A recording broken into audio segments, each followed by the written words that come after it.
ఇక ration card కొందరికైనా అర్హత ఉన్న మాకు రావా అంటూ ప్రజలు ఆందోళన పడుతున్నారు. ఇక రేపు జరగబోయేటువంటి 21 నుంచి గ్రామ సభలు జరగబోతున్నాయి. ఆ గ్రామ సభల వేదికల్లో ప్రజలు ప్రశ్నించడం కోసం సిద్ధంగా ఉన్నారు. నిజంగా అర్హత రేషన్ కార్డుకు ఉన్నటువంటి ఆ వ్యక్తులు, ఆ కుటుంబాలు. Thank you so much Ravinder and Venugopala Rao. Thank you so much. ఇక ప్రజలకు రేవంత్ రెడ్డి సర్కారు చుక్కలు చూపిస్తోందని బీఆర్ఎస్ మాజీ ఎమ్మెల్యే పెద్ది సుదర్శన్ రెడ్డి విమర్శించారు. ఎన్నికలకు ముందు అందరికీ రేషన్ కార్డులు ఇస్తామని చెప్పారని గుర్తు చేశారు. అధికారం చేపట్టిన తర్వాత కొందరికే రేషన్ కార్డులు ఇస్తామంటున్నారని మండిపడుతున్నారు. ప్రజాపాలనలో ఇచ్చిన దరఖాస్తుల్ని లెక్క చేయడం లేదంటున్న పెద్ది సుదర్శన్ రెడ్డితో మా ప్రతినిధి లివిల్ రెడ్డి ఫేస్ టు ఫేస్. ప్రచారాన్ని పెద్ద ఆర్భాటంగా చెప్పి ఆనాడు అందరికీ అన్నని చెప్పి వాళ్ళ కొందరికే కొన్నిస్తుంది కాంగ్రెస్ ప్రభుత్వం. ఇందిరమ్మ రాజ్యంలో ఇంటింటా వాళ్ళ ఎక్కడ చూసినా పీడనే కనిపిస్తుందని చెప్తున్నారు రాజకీయ. అందులో భాగంగానే అన్ని కుట్రలు చేశారు. వాళ్ళ మరో కుట్రకు కూడా తెరలేపుతుందని చెప్తున్నారు. అయితే దీనికి సంబంధించి వాళ్ళ రేషన్ కార్డులు ఏదైతే ఉందో దీనికి పెద్ద ఎత్తున దరఖాస్తులు చేసుకున్నారు. అందరికీ రేషన్ కార్డులు ఇస్తామని చెప్పారు. వాళ్ళ కొందరికే ఇస్తామని చెప్తున్న నేపథ్యంలో మనతో మాట్లాడడానికి మాజీ సివిల్ సప్లై కార్పొరేషన్ మాజీ ఎమ్మెల్యే పెద్ది సుదర్శన్ రెడ్డి సార్, చెప్పండి, వాళ్ళ రేషన్ కార్డుల విషయం కావచ్చు, అనేక విషయాల్లో కూడా ఇవాళ ఆనాడు అందరికన్నా అని చెప్పారు, ఇవాళ కొందరికి కొన్ని మాత్రమే ఇస్తున్నారు. దీన్ని ఎట్లా చూడొచ్చు అసలు? ఎన్నికల ముందు రేవంత్ రెడ్డి మాయమాటలు, కాంగ్రెస్ పార్టీ బ్రోకర్ మాటలను తెలంగాణ ప్రజలు నమ్మి ఇవాళ కాంగ్రెస్ ప్రభుత్వం తీసుకొచ్చినందుకు ఇవాళ ప్రజలకు సుక్కలు చూపిస్తున్నారు కాంగ్రెస్ ప్రభుత్వం, ముఖ్యంగా రేవంత్ రెడ్డి గారు.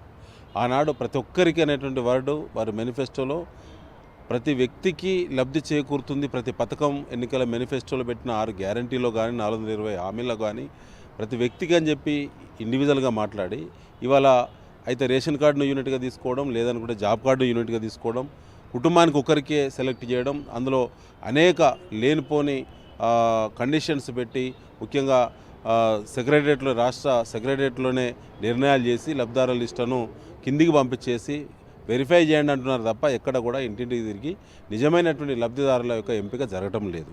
ముఖ్యంగా మేము ప్రామాణికంగా తీసుకుంటాం. ప్రజాపాలన దరఖాస్తుల్లో మీరు ఏమేమి లేవో అవన్నీ టిక్ చేయండి, మీకు ఖచ్చితంగా మా అభయస్థం కింద మీకు అన్నీ అందజేస్తామని చెప్పారు. కానీ వాళ్ళ ప్రజాపాలన దరఖాస్తులు చాలా చోట్ల మిస్సింగ్ అయినని తెలుస్తుంది. ప్రజాపాలన పెట్టిన వారి పేర్లు కూడా ఇవాళ రాలేదని తెలుస్తుంది. దీన్ని ఎట్లా చూడొచ్చు అసలు? ప్రజాపాలన దరఖాస్తులు వచ్చినవన్నీ, వెరిఫై చేసినవన్నీ ఇవాళ ఆ నంబర్ను ప్రభుత్వం ఎక్కడ కూడా అధికారికంగా ఇప్పటివరకు ధృవీకరించలేదు. ప్రజాపాలనలో తీసుకున్నటువంటి దరఖాస్తులు అవి ఎప్పుడు అమలవుతాయి, ఎప్పుడు మా చేతికి పథకాలు వస్తాయని చెప్పి గంపెడాశతో ఎదురు చూస్తున్నటువంటి ప్రజల కళ్ళలో ఇలా కారం కొట్టే ప్రయత్నం చేస్తున్నారు కాంగ్రెస్ పార్టీ. ప్రజాపాలన దరఖాస్తులన్నీ కూడా రోడ్ల మీద పడేసిన సందర్భం చూసినాం, చెత్త కుప్పల్లో అవుపడ్డ సందర్భం చూసినాం, మున్సిపాలిటీ మరి డంప్ యార్డ్లో కూడా వందలాది దరఖాస్తులు దర్శనమిచ్చిన సందర్భాలు మనం చూసినాం. సో వాళ్ళ పరిస్థితి ఏంటి? ప్రజాపాలన దరఖాస్తులకు ఉన్నటువంటి క్రెడిబిలిటీ ఎంత? అసలు దాన్ని ఏ విధంగా మరి ప్రభుత్వం దాన్ని బాధ్యతగా టేకప్ చేయడం జరుగుతూ ఉన్నది? దానికి సంబంధించిన వివరాలు మండలాల వారిగా, గ్రామాల వారిగా ఎక్కడైనా డిస్ప్లే చేసినలా?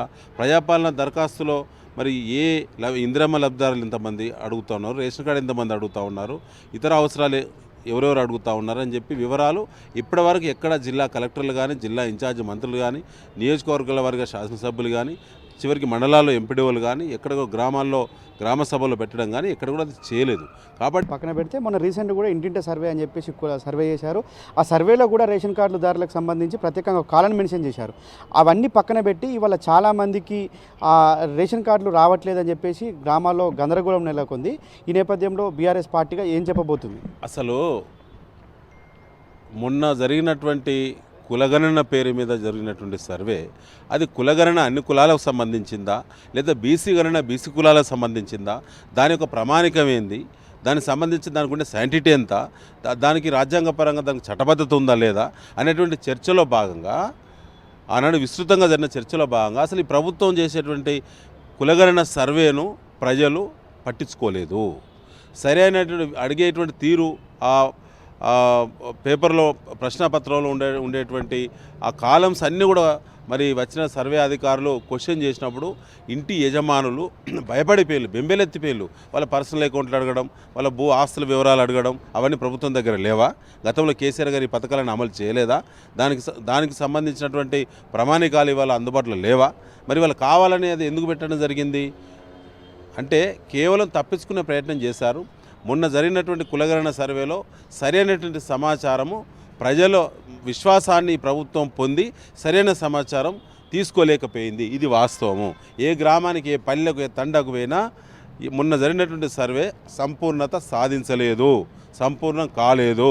సరైన సమాచారం మరి వచ్చిన సర్వే అధికారులు సరైన సమాచారం ప్రజల నుంచి తీసుకోలేకపోయారు. ప్రజలకు ఆ సర్వే పట్ల విశ్వాసం లేదు. ఈ ప్రభుత్వం వారి వ్యక్తిగతమైనటువంటి మరి సమాచారాన్ని సేకరించడం అనేది అది చట్టరీత్యా సరైనది కాదనేటువంటి ప్రశ్నలతోటే సర్వే అధికారులు అసంపూర్తిగా సర్వే ఫామ్స్ నింపడం జరిగింది. రేషన్ కార్డు డిమాండ్ అనేది అది నిరంతరంగా ఉండేటువంటి ప్రక్రియ. సో వాళ్ళందరూ కూడా ఇలా దాదాపు 18 నుంచి 20 లక్షల మంది లబ్ధిదారులు మరి వారు చెప్పినట్టు ప్రజాపాలనలో దరఖాస్తులలో అవపడితే ఇవాళ వాళ్ళు 6 లక్షలతో మమ అనిపించుకునే ప్రయత్నం చేస్తూ ఉన్నారు. అది పైన అది కూడా మళ్ళీ కిందికి పంపించిన తర్వాత అందులో కూడా ఏదో కొర్రీలు పెట్టి దాన్ని 2 నుంచి 3 లక్షల వరకే పరిమితం చేసి రేషన్ కార్డులు పంపిణీ చేసినామని చెప్పి మమ అనిపించుకునేటువంటి ప్రయత్నం రేవంత్ రెడ్డి ప్రభుత్వం చేస్తూ ఉంది. దీని మీద తీవ్రంగా ఎండగడతాం. ఇవాళ గ్రామంలో ఇంటింటికి తిరిగి నిజంగా రేషన్ కార్డుకు ఎవరైతే అర్హులు ఉన్నారో అర్హులను గుర్తించాలి, రాజకీయాలకు అతీతంగా అందరికీ ఇవ్వాలి. ఒకప్పుడు ఇలా పాలనలో కేసీఆర్ గారు 10 సంవత్సరాలుగా ప్రతి సంవత్సరం కూడా ఆహార భద్రత కార్డు అంటే రేషన్ కార్డును పంపిణీ చేయడం జరిగింది. అందులో 6,47,000 పైచిలకు కుటుంబాలకు రేషన్ కార్డు ప్రింట్ చేసి ఇవ్వడం జరిగింది. వారికి రేషన్ కూడా పంపిణీ చేయడం జరిగింది. కానీ ఈ నిజాలు పక్కకు పెట్టి పదే అబద్ధాలు ఆడుతూ ఒక సెక్షన్ ఆఫ్ మీడియా తోటి వారు మమేకమై కుమ్మక్కై కేసీఆర్ గారి పట్ల ప్రభుత్వం పట్ల దుష్ప్రచారం చేసి లబ్ధి పొందిన కాంగ్రెస్ నాయకులారా ఇవాళ మీ పని కూడా పడతారు ప్రజలు. ఇలా 6,47,000 పైచిలకు కార్డులు ఇచ్చినటువంటి బీఆర్ఎస్ పాలనను మీరు ఏ విధంగా అయితే విమర్శించి మరి నిజాన్ని అబద్ధం ప్రచారం ఏ విధంగా చేసిందో ఇవాళ మీరు చేసేటువంటి మోసపూరితమైనటువంటి ఆదిలోనే హంసపాదన్నట్టు ఆదిలోనే దరఖాస్తుల పట్ల కూడా మీకు చిత్తశుద్ధి లేదు. దరఖాస్తులు ఎన్ని వచ్చినో చెప్పేటువంటి ధైర్యం లేదు, దమ్ము లేదు. సెక్రటరియట్లోనే మరి మీరు లబ్ధిదారులను ఫైనల్ చేసి గ్రామ సభల్లో మమ అనిపించే ప్రయత్నం చేస్తూ ఉన్నారు.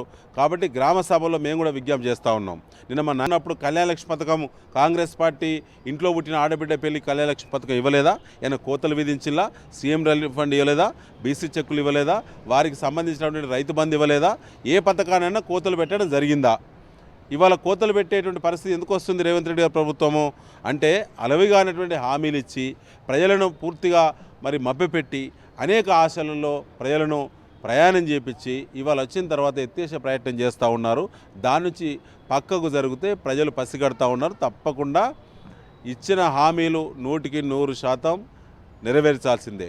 ఏ పథకం అయితే ప్రారంభం కాబోతుందో ఆ పథకానికి సంబంధించిన నిజమైన అర్హులు లబ్ధిదారులు ఎంతమంది ఉంటే అంతమందికి 100% లబ్ధిదారులకి ఖచ్చితంగా ఆ పథకాలు అమలు కావాల్సిందే.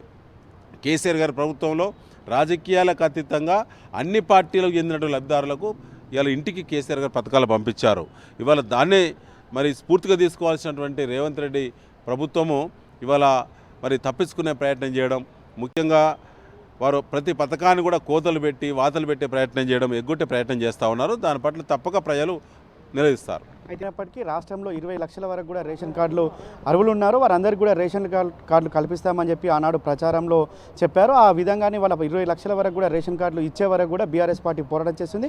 గ్రామ సభలో ఖచ్చితంగా అర్హులైన వారందరికీ కూడా రేషన్ కార్డులు ఇచ్చే విధంగా బీఆర్ఎస్ పార్టీ గ్రామస్థాయి నాయకులు కూడా ఖచ్చితంగా గ్రామ సభలో పాల్గొని అర్హులందరికీ కూడా రేషన్ కార్డులు వచ్చే విధంగా చూడాలని చెప్తున్నారు. అంతేకాకుండా కాంగ్రెస్ ప్రభుత్వం సంబంధించిన కాంగ్రెస్ కార్యకర్తలకే కాకుండా నాడు గత 10 సంవత్సరాల కాలంలో ఏ ఒక్కరికి కూడా అర్హులైన ప్రతి ఒక్కరికి కూడా రేషన్ కార్డులు కావచ్చు, ఇతర అన్ని అభివృద్ధి సంక్షేమ కార్యక్రమాలు వచ్చారు. అందుకు అనుగుణంగానే ఈసారి కూడా రేషన్ కార్డులు ఇవ్వాలని చెప్పేసి మరోసారి మాజీ ఎమ్మెల్యే పెద్దిశ్వేశ్వర రెడ్డి చెప్తారు. కెమెరా పర్సన్ విజయ్తో లివిల్ రెడ్డి, టీ న్యూస్, హైదరాబాద్.